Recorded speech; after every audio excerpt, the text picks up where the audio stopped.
പിതാവിൻ്റെയും പുത്രൻ്റെയും പരിശുദ്ധാത്മാവിൻ്റെയും നാമത്തിൽ ആമേൻ. പ്രിയപ്പെട്ടവരെ, ഇന്ന് പെസഹ വേഴ ഏപ്രിൽ 17 നമുക്ക് പ്രാർത്ഥിക്കാം.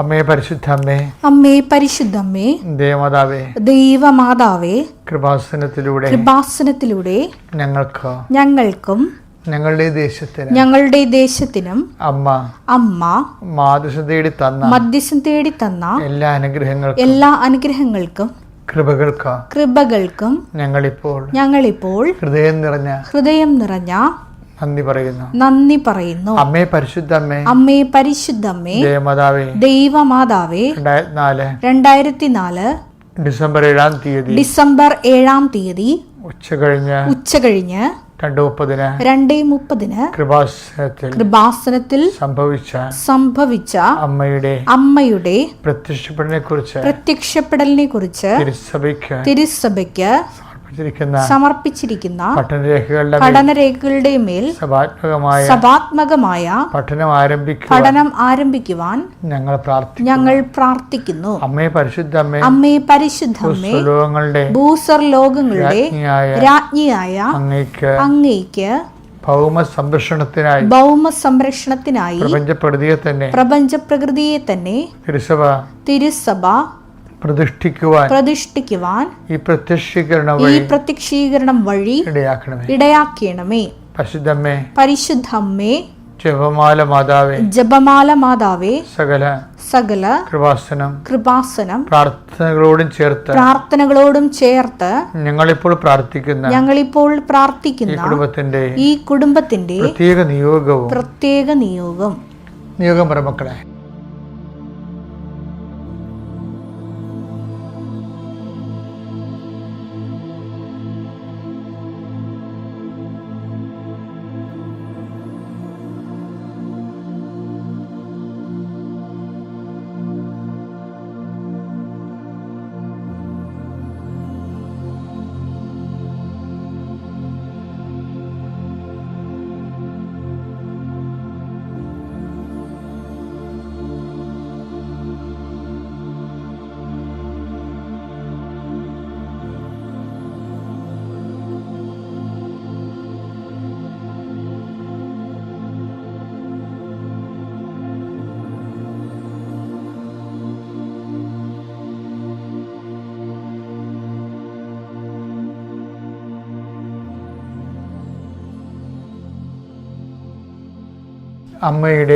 അമ്മയുടെ പ്രത്യക്ഷീകരണത്തിന്റെ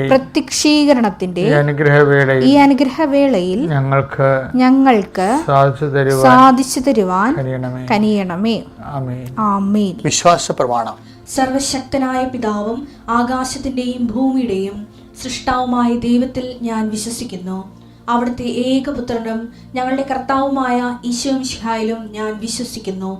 ഈ പുത്രൻ പരിശുദ്ധാത്മാവിനാൽ ഗർഭസ്ഥനായി കന്യകാമറിയത്തിൽ നിന്ന് പിറന്ന് പൊന്തിയോസ് പീലാത്തോസിന്റെ കാലത്ത് പീഡകൾ സഹിച്ച് കുരിശിൽ തറയ്ക്കപ്പെട്ട് മരിച്ച് അടക്കപ്പെട്ട് പാതാളങ്ങളിൽ ഇറങ്ങി മരിച്ചവരുടെ ഇടയിൽ നിന്ന് 3-ാം നാൾ ഉയർത്ത് സ്വർഗത്തിലേക്ക് എഴുന്നള്ളി സർവശക്തിയുള്ള പിതാവായ ദൈവത്തിന്റെ വലതുഭാഗത്തിരിക്കുന്നു. അവിടെ നിന്ന് ജീവിക്കുന്നവരെയും മരിച്ചവരെയും വിധിക്കുവാൻ വരുമെന്നും ഞാൻ വിശ്വസിക്കുന്നു. പരിശുദ്ധാത്മാവിലും ഞാൻ വിശ്വസിക്കുന്നു. വിശുദ്ധ കത്തോലിക്കാ സഭയിലും പുണ്യവാന്മാരുടെ ഐക്യത്തിലും പാപങ്ങളുടെ മോചനത്തിലും ശരീരത്തിന്റെ ഉയർപ്പിലും നിത്യമായ ജീവിതത്തിലും ഞാൻ വിശ്വസിക്കുന്നു. ആമേൻ. സ്വർഗ്ഗസ്ഥനായ ഞങ്ങളുടെ പിതാവേ, അങ്ങയുടെ നാമം പൂജിതമാകണമേ. അങ്ങയുടെ രാജ്യം വരണമേ. അങ്ങയുടെ തിരുമനസ് സ്വർഗത്തിലെ പോലെ ഭൂമിയിലും ആകണമേ. അന്നു വേണ്ടുന്ന ആഹാരം ഇന്ന് ഞങ്ങൾക്ക് തരണമേ. ഞങ്ങളോട് തെറ്റ് ചെയ്യുന്നവരോട് ഞങ്ങൾ ക്ഷമിക്കുന്നത് പോലെ ഞങ്ങളുടെ തെറ്റുകൾ ഞങ്ങളോടും ക്ഷമിക്കണമേ. ഞങ്ങളെ പ്രലോഭനത്തിൽ ഉൾപ്പെടുത്തരുതേ, തിന്മയിൽ ഞങ്ങൾ രക്ഷിക്കണമേ. ആമേൻ. നന്മ നിറഞ്ഞ മറിയമേ, സ്വസ്തി. കർത്താവ് അങ്ങയുടെ കൂടെ സ്ത്രീകളിൽ അങ്ങ് അനുഗ്രഹിക്കപ്പെട്ടവളാകുന്നു. അങ്ങയുടെ ഉദരത്തിൻ ഫലമായി ഈശോ അനുഗ്രഹിക്കപ്പെട്ടവനാകുന്നു. പരിശുദ്ധ മറിയമേ, തമ്പുരാന്റെ അമ്മേ, പാപികളായ ഞങ്ങൾക്ക് വേണ്ടി ഇപ്പോഴും ഞങ്ങളുടെ മരണസമയത്തും തമ്പുരാനോട് അപേക്ഷിക്കണമേ. ആമേൻ. എൻ്റെ പ്രിയപ്പെട്ടവരെ, ഇന്ന് പെസഹ വ്യാഴാഴ്ചയാണ്. കർത്താവിൻ്റെ അന്ത്യത്യാഴ വിരുന്നിനെ ഈശോ തൻ്റെ ഓർമ്മയ്ക്കായി തൻ്റെ സാന്നിധ്യത്തിൻ്റെ ഏറ്റവും വലിയ ആത്മാവിഷ്കാരമായ പരിശുദ്ധ കുർബാന സ്ഥാപിച്ച ദിവസം. അതേസമയം തന്നെ കർത്താവ് ഇന്നാണ് തൻ്റെ സഭയിലെ പൗരോഹിത്യം സ്ഥാപിച്ചത്. ഇത് എൻ്റെ ഓർമ്മയ്ക്കായി ചെയ്യുവേൻ എന്ന് പറഞ്ഞുകൊണ്ട്, അവൻ്റെ ഓർമ്മയ്ക്കായി ചെയ്യണമെങ്കിൽ തീർച്ചയായിട്ടും ചെയ്യാൻ ആൾ വേണം, ആ കർമ്മം ചെയ്യാൻ കർത്താവ് വേണം. അങ്ങനെ കർത്താവ് കുർബാനയ്ക്ക് പരികർമ്മിയെ നിശ്ചയിച്ചുകൊണ്ട് തൻ്റെ സ്നേഹത്തിൻ്റെ കുരിശിലെ സാക്ഷാത്കാരങ്ങളെ കൗദാശിക രൂപമായി ഇതാചരിക്കുമ്പോഴെല്ലാം ആദിമസഭയുടെ അനുഭവങ്ങൾ പോലെ അവൻ്റെ പീഡാനുഭവം അനുസ്മരിച്ചുകൊണ്ട്, അവൻ്റെ തിരുമരണം പ്രഖ്യാപിച്ചുകൊണ്ട്, അവൻ്റെ ഉയർപ്പിൽ വിശ്വസിച്ചുകൊണ്ട്, അവൻ്റെ വരവ് കാത്തിരുന്നു കൊണ്ട് സഭ സ്വർഗീയ ജലസമിലേക്ക് അനുനിമിഷം മുന്നേറിക്കൊണ്ടിരിക്കുകയാണ്. ഈ സഭയുടെ സ്വർഗീയ തീർത്ഥയാത്രയുടെ ഒരു ഘട്ടത്തിൽ പെസഹ അനുസ്മരിക്കുന്ന ഈ സുദിനത്തിൽ കർത്താവിൻ്റെ സ്നേഹത്തിൽ വളരാനും കർത്താവിൻ്റെ കൃപയിൽ നിറയാനും അവൻ്റെ സമർത്ഥമായ സാന്നിധ്യത്താലെ സമാശ്വാസം പ്രാപിക്കാനും ഇന്നത്തെ ദിവസം ദൈവം നിശ്ചയിച്ച് കൽപ്പിച്ച് നൽകിയിരിക്കുന്ന കർത്താവേ, നീ എന്തിനു വേണ്ടിയാണ് പൗരോഹിത്യം സ്ഥാപിച്ചത്? നിന്റെ കാലത്തിലും സമയത്തിലും സ്ഥലത്തിലും സംലഭ്യമാക്കുന്ന ഏറ്റവും വലിയ സ്വർഗീയ സംവിധാനമായ പരിശുദ്ധ കുർബാന അനുഷ്ഠിച്ചുകൊണ്ട് ഞങ്ങളുടെ ജീവിതത്തിലുണ്ടാകുന്ന ഓരോ കുരിശനുഭവങ്ങളെയും തിരുവത്താഴ പൂജയിൽ അനുസ്മരിച്ച് അതിനെയെല്ലാം രക്ഷാകരമായി മാറ്റിക്കൊണ്ട് നിന്നെപ്പോലെ ഭൂമിയിൽ പിതാവെ ഞാൻ അങ്ങയെ മഹത്വപ്പെടുത്തി, അങ്ങനെ ഏൽപ്പിച്ച ജോലി ഞാൻ പൂർത്തിയാക്കിയെന്ന് തിരുവത്താഴത്തിന് ശേഷം നീ പ്രഖ്യാപിച്ചതുപോലെ ഓരോ ദിവസവും സമാപിക്കുമ്പോൾ നീ തന്ന കാലത്തിലും ദേശത്തിലും നീ തന്ന അനുഭവ പാഠങ്ങളിലൂടെ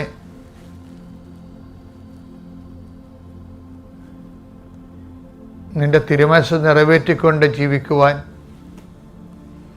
അഗാധമായ വിശ്വാസവും ദൈവസ്നേഹവും ഇന്നത്തെ ദിവസം അങ്ങയുടെ മക്കൾക്ക് നൽകണമെന്ന് പ്രാർത്ഥിക്കുന്നു. ഇന്നത്തെ രാവിലെ മുതൽ തിരുവത്താഴ പൂജ കഴിഞ്ഞ് ആരാധനയും കഴിഞ്ഞെത്തുന്നതുവരെ കർത്താവേ, നിന്നെക്കുറിച്ച് മാത്രം ചിന്തിക്കുവാനും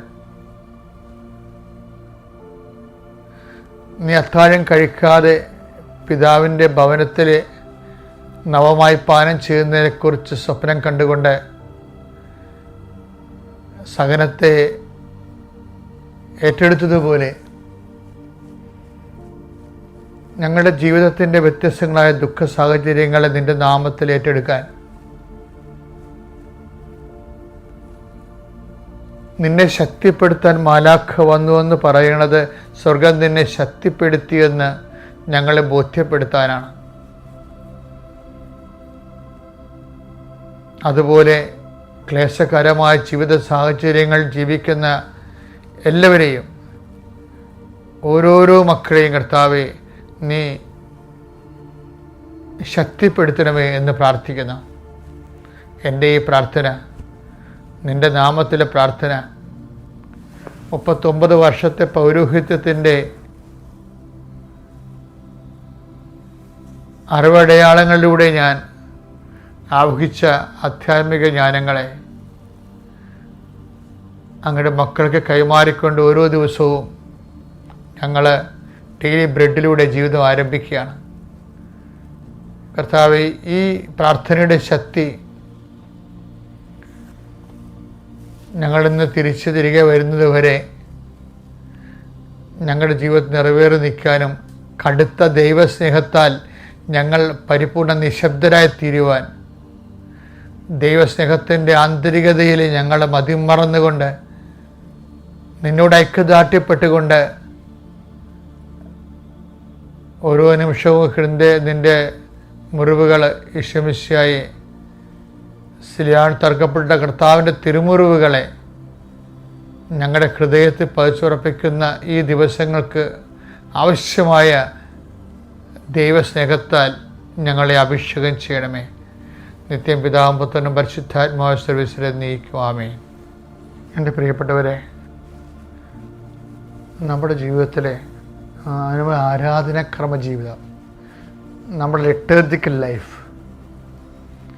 ഒത്തിരിയേറെ അനുഷ്ഠാനങ്ങൾ, വളരെ വളരെ അർത്ഥഗംഭീരമായ അനുഷ്ഠാനങ്ങളിലൂടെ നമ്മൾ രക്ഷയുടെ ദിവരഹസ്യങ്ങളെ ആചരിച്ച് ആത്മാഭിഷേകം കൈക്കൊള്ളുന്ന വലിയ ദിവസത്തിൻ്റെ തുടക്കമാണിന്ന്. പെസഹ വേഗം, ദുഃഖവെള്ളി, ദുഃഖശനി, ഈസ്റ്റർ ഞായർ, എല്ലാ ആചാരങ്ങളും അർത്ഥമറിഞ്ഞാൽ അത് സദാചാരമായി മാറും. അർത്ഥമറിഞ്ഞില്ലെങ്കിൽ അത് അനാചാരമായി മാറും. യഹൂദ ജനത അവരുടെ ഭവനങ്ങളിൽ പെസഹ അനുസ്മരിക്കുമ്പോൾ ഒരു കുഞ്ഞു കുട്ടി കാണുന്നവരോട് ചോദിക്കും, why we are doing this, എന്തുകൊണ്ടാണ് നമ്മളിത് ചെയ്യുന്നത്, എന്താണ് നമ്മൾ ചെയ്യുന്നത്? അത് ഒരു പാരമ്പര്യമായ അനുഷ്ഠാനത്തിൻ്റെ ഭാഗമായിട്ടൊരു കുഞ്ഞ് ചോദിക്കുന്നതാണ്. ഇന്നും ചോദിക്കുന്നുണ്ട് യഹൂദ ഭവനങ്ങളിലെ. അപ്പോൾ ഗ്രാൻഡ് ഫാദർ പറഞ്ഞു കൊടുക്കും, അല്ലെങ്കിൽ അപ്പന ഉണ്ടെങ്കിൽ അപ്പനത് മകനോട് പറഞ്ഞു കൊടുക്കും. നമ്മുടെ പിതാക്കന്മാർ ഈജിപ്തിലൂടെ കടന്നു പോന്നു. അപ്പോൾ സംഹാരദൂതൻ അവരെ കടന്നുപോയി. നമ്മൾ മുറപ്രകാരം പെസഹ അരളിച്ചതുപോലെ ഭക്ഷിച്ചുകൊണ്ടിരുന്ന സമയത്ത് സംഹാരദൂതൻ കടന്നുപോയി. കുഞ്ഞാടിൻ്റെ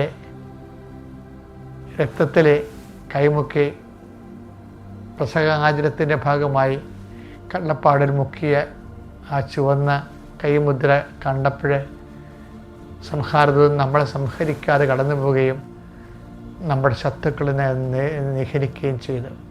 അങ്ങനെയാണ് നമ്മൾ സ്വാതന്ത്ര്യത്തോടെ കർത്താവിൻ്റെ വാഗ്ദാന നാട്ടിലോട്ട് വന്നത്. അപ്പം അത് ഭയങ്കരമായൊരു ഒരു കുഞ്ഞിൻ്റെ ചോദ്യത്തിലാണ് വരണം ആ ചോദ്യം. അപ്പോൾ എല്ലാ അനുഷ്ഠാനങ്ങൾക്കും ഒരു ചോദ്യം ഒരു കുഞ്ഞ് നമ്മുടെ ഉള്ളിൽ നിന്നോട് നമ്മോട് ചോദിക്കണം. നമ്മൾ ആ ചോദ്യം അതേ ഭയങ്കര രസകരമായ ചോദ്യമാണ്. Take the word of God. പുറപ്പാട് 12:26-27. ഇതിന്റെ അർത്ഥം എന്താണെന്ന് നിങ്ങളുടെ മക്കൾ ചോദിക്കുമ്പോൾ പറയണം. ഇത് കർത്താവിന് അർപ്പിക്കുന്ന പെസഹ ബലിയാണ്.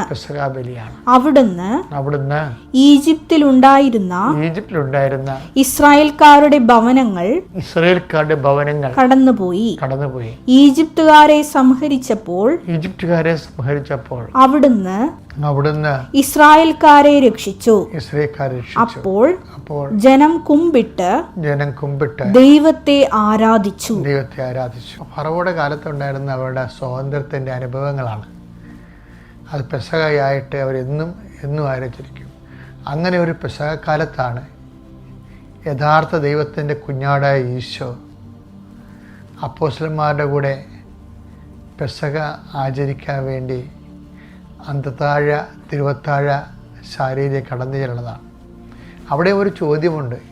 എന്താണ് ചോദ്യം? ലൂക്കാ 22:11-13 വരെ. ആ വീടിന്റെ ഉടമസ്ഥനോട് പറയുക, ഗുരു നിന്നോട് ചോദിക്കുന്നു, എന്റെ ശിഷ്യന്മാരോട് കൂടെ ഞാൻ പെസഹ ഭക്ഷിക്കുന്നതിനുള്ള വിരുന്നുശാല എവിടെയാണ്? സജ്ജീകൃതമായ ഒരു വലിയ മാളിക മുറി അവൻ നിങ്ങൾക്ക് കാണിച്ചു തരും. പെസഹ ഭക്ഷിക്കുന്നതിന് മാളിക മോള് ഒന്ന് സജ്ജീകൃതമാകും, പിന്നെ വിരുന്നുശാല. കുറേ മറ്റ് വീടുകളിൽ നിന്നൊക്കെ എല്ലാം വ്യത്യസ്തമായിട്ടുള്ള ഒരു ആംബിയൻസ് അവിടെ ക്രിയേറ്റ് ചെയ്യണത്. അത് ഇന്നും അങ്ങനെ തന്നെയാണ്. സഭയിലെ അപ്പം മുറുക്കെ ശുശ്രൂഷ നടത്തുന്നതിന് പ്രത്യേകമായ ഒരു സ്ഥലവും സജ്ജീകൃതമായ സ്ഥലവും അതിനുവേണ്ടി മാത്രമുള്ള സ്ഥലമാണ്. അതുകൊണ്ടാണ് ബിഷപ്പിൻ്റെ പ്രത്യേക അനുവാദം വാങ്ങിക്കാതെ നിങ്ങൾ വീടുകളിൽ കുർബാന അർപ്പിക്കരുതെന്ന് കാനല്ലൂരിലുള്ളത്. കാര്യം അത് അത്രയും അതിഭൗമവും അതേപോലെ ദൈവികവുമായ ഒരു വലിയ ശുശ്രൂഷയ്ക്ക് കോൺസെൻട്രേറ്റഡ് ആയിട്ടുള്ള സ്ഥലം, അതിനുവേണ്ടി മാത്രം ഒരുക്കിയ സജ്ജീകൃതമായ സ്ഥലം. അതിൻ്റെ പാരമ്പര്യമാണ് സഭ അനുവർത്തിച്ച് പോരുന്നത്. ഞാൻ പറഞ്ഞതിൻ്റെ എൻ്റെ വിഷയം അതല്ല. എൻ്റെ വിഷയമെന്ന് വെച്ച് കഴിഞ്ഞാൽ അവിടെയും ഒരു ചോദ്യം ചോദിക്കും. എവിടെയാണ്, എന്തൊക്കെ ചോദ്യങ്ങൾ അതിൻ്റെ അകത്തുള്ളത്? വായിച്ചേ. ഗുരു നിന്നോട് ചോദിക്കുന്നു, ഗുരു നിന്നോട് ചോദിക്കുന്ന എൻ്റെ ശിഷ്യന്മാരോട് കൂടെ ഞാൻ പെസഹ ഭക്ഷിക്കുന്നതിനുള്ള വിരുന്നുശാല എവിടെയാണ്? അതായത് ഇതുപോലെ ഓരോ അനുഷ്ഠാനങ്ങൾ ചെയ്യുമ്പോൾ അതിനുവേണ്ടി പ്രത്യേകമുള്ള ശാല എവിടെയാണെന്നുള്ള ചോദ്യം പോലെ തന്നെയാണ് ഒരു ചോദ്യം. ഈ ചോദ്യത്തിനെല്ലാം ഒരു ക്യാപിറ്റൽ ക്വസ്റ്റ്യൻ ഉണ്ട്. എന്താണ്? വശാന പാടി എതിരേറ്റ് കഴുതക്കുട്ട പുറത്ത് ഇരുന്നുകൊണ്ടാണ് ഈശോ ശരിക്കും പറഞ്ഞാൽ ഈ പെസഹാശാലയിലേക്ക് ഒരാഴ്ച മുമ്പ് വന്നത്, ജെറുസലേമിലേക്ക്. അന്ന് ഒരു ചോദ്യമുണ്ട്. അന്നത്തെ ചോദ്യം എന്താണ്? ലുക്ക 19:33-34. അവർ കഴുതക്കുട്ടിയെ അഴിക്കുമ്പോൾ അതിന്റെ ഉടമസ്ഥർ അവരോട് നിങ്ങൾ എന്തിനാണ് കഴുതക്കുട്ടിയെ അഴിക്കുന്നത് എന്ന് ചോദിച്ചു. കർത്താവിന് ഇതിനെക്കൊണ്ട് ആവശ്യമുണ്ടെന്ന് അവർ പറഞ്ഞു. അറിവാണ് ആചാരങ്ങളെ സദാചാരമാക്കുന്നത്. ഞാൻ പറഞ്ഞു, നമ്മൾ അൾത്താറയിൽ നടക്കുന്ന അല്ലെങ്കിൽ ഈ ദിവസങ്ങളിൽ പങ്കെടുക്കുന്ന ഓരോ കാര്യങ്ങളെക്കുറിച്ച് നമ്മൾക്ക് തന്നെ അറിയുകയും അത് നമ്മുടെ കുഞ്ഞുങ്ങളെ പറഞ്ഞ് മനസ്സിലാക്കുകയും ചെയ്യേണ്ട ദിവസങ്ങളാണിത്. കാര്യം ഇന്നത്തെ കാലം എന്ന് പറഞ്ഞാൽ ഭയങ്കര അപകടകരമായ ഒരു കാലമാണ്. കാര്യം എല്ലാവരുടെ കയ്യിലും പണ്ടത്തെ ദുഃഖ വെള്ളിയാഴ്ചകളില്ലായിരുന്ന സാധനമാണ് ഇപ്പോൾ നമ്മുടെ കയ്യിലുള്ളത്. എന്താണ്? മൊബൈല്. അതുമേ ചവർ കണക്കിന് സാധനങ്ങളല്ലേ വരണത്. നമ്മുടെ ഭക്തിയോ വിശുദ്ധിയോ ഒന്നും മാനിക്കാത്ത എന്തെല്ലാം കണ്ടൻറ്റുകളാണ് വന്നത്. ദുഃഖ വെള്ളിയാഴ്ച ആണെങ്കിൽ പോലും നമ്മൾ ഇത് നോക്കിക്കൊണ്ടിരിക്കാൻ ചില സമയത്ത് അറിയാം, നിങ്ങൾ ശ്രദ്ധിച്ചില്ലെങ്കിൽ പണ്ടത്തേനേക്കാൾ ചതിക്കുഴികൾ കൂടുതലുള്ളൊരു കാലഘട്ടമായത്. അതുകൊണ്ട് ദൈവസ്നേഹം ഉണ്ടെങ്കിൽ ആ സംഭവം ഈ ദിവസങ്ങളിൽ അഥവാ ഓഫാക്കി വെക്കണം. പറ്റുന്നില്ലെങ്കിൽ നിങ്ങൾ തീരുമാനമെടുക്കണം. സുവിശേഷ പെസഹ കണ്ടൻറ്റുകൾ മാത്രമേ കാണത്തുള്ളൂ. പിന്നെ എനിക്ക് നിങ്ങളൊരു കാര്യം പറയണ്ടേ, നിങ്ങൾ ഈ ദിവസങ്ങളിൽ ഇന്ന് തന്നെ ഒരു മെഴുകുതിരി കത്തിക്കണം വീട്ടിലെ. നമ്മുടെ ഉടമ്പടി തിരിയൊന്നും എടുത്ത് കത്തിച്ചേക്കരുത്. അല്ലാതെ വെള്ളത്തിരി കത്തിച്ച് വെച്ചിട്ട് ഇടയ്ക്ക് വന്ന് ഒരു മനസ്താപനം ചൊല്ലിട്ട് പോകണം. 2 മണിക്കൂർ കൂടുമ്പോഴായാലും മതി. സമയം കിട്ടുമ്പോൾ കർത്താവിൻ്റെ പീഡാസഹനത്തിൻ്റെ ഭാഗങ്ങളൊന്ന് വായിക്കണം. യോഹന്നാൻ്റെ 17-ാം അധ്യായം ഒക്കെ. അപ്പം നിങ്ങൾ തന്നെ അറിയാതെ ഒരു ദൈവസ്നേഹത്തിൻ്റെ അന്തരീക്ഷത്തിലാകും. പിന്നെ ആരോടും വഴക്കിടാൻ നിൽക്കരുത്. നീരസം ഉണ്ടാകാൻ നമുക്ക്, പക്ഷെ നിങ്ങളത് പ്രകടിപ്പിക്കരുത്. കാര്യം കർത്താവ് ഒത്തിരിയേറെ നീരസങ്ങൾ അനുഭവിച്ച സമയമാണിത്. അപ്പം അതിൻ്റെ കൂടെ അങ്ങോട്ട് കൂട്ടി വെച്ചേക്കണം. എന്നിട്ട് കർത്താവിൻ്റെ പങ്കപ്പാടുകളുടെ കൂടെ വിശുദ്ധ വാരത്തിൽ നമുക്ക് വിശുദ്ധ വാരമാകണമെങ്കിൽ കർത്താവിനെ പോലുള്ള എന്തെങ്കിലും ക്ലേശങ്ങൾ ഉണ്ടാകണമെന്ന്. അപ്പോൾ നമ്മൾ നവിശുദ്ധരാകുക, ആ ക്ലേശങ്ങളെക്കുറിച്ച് ചിന്തിക്കുകയും ധ്യാനിക്കുകയും പ്രാർത്ഥിക്കുകയും അപ്പോൾ നമ്മളും കർത്താവ് അനുഭവിച്ച വേദനകളെ മനസ്സിലാക്കാൻ നമുക്ക് സാധിക്കുകയും ചെയ്യും. അപ്പോൾ അതുകൊണ്ട് കിട്ടുന്നതെല്ലാം കർത്താവിൻ്റെ നാമത്തിൽ സ്വീകരിച്ചിട്ട് അതിനെ എല്ലാത്തിനെയും പരപിതാവ് ഈശോ നമ്മുടെ രക്ഷയ്ക്ക് വേണ്ടി കാഴ്ചവെച്ചതുപോലെ ലോകത്തിൻ്റെ തിന്മകൾക്കും ദൈവത്തെ അറിയാത്ത തരത്തിലുള്ള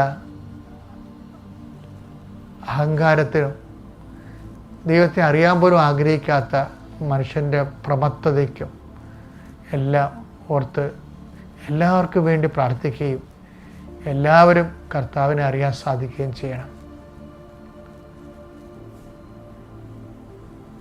കർത്താവ് നിങ്ങളെ അനുഗ്രഹിക്കട്ടെ. അത്യപൂർവ ദൈവാനുഭവങ്ങൾ ഇനി നിങ്ങൾക്കും സ്വന്തം.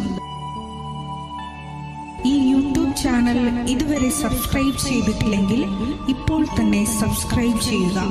ഈ വീഡിയോ ഇപ്പോൾ തന്നെ നിങ്ങളുടെ സുഹൃത്തുക്കൾക്ക് ഷെയർ ചെയ്തുകൊണ്ട് കർത്താവിന്റെ പ്രേക്ഷിതരാകുക.